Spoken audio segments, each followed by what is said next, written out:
Last Tuesday, on the 4th of April, the Syrian regime attacked its own people using chemical weapons.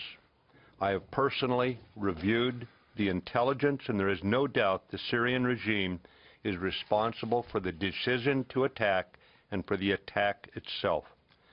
In response to the attack, our government began a deliberate process, led by the National Security Council, to recommend diplomatic and military options to the President.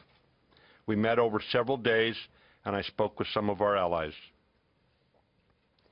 The National Security Council considered the near century-old international prohibition against the use of chemical weapons, the Syrian regime's repeated violations of that international law, and the inexplicably ruthless murders the regime had committed.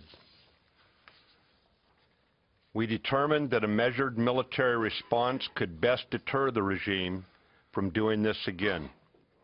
As always, we examined how best to avoid civilian casualties in the execution of the strike, and our actions were successful.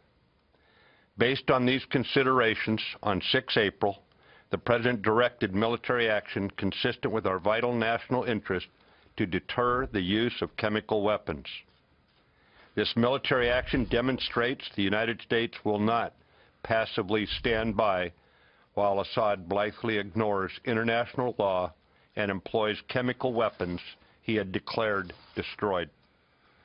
We were aware of the presence of Russians at the airfield and took appropriate actions to ensure no Russians were injured in the attack.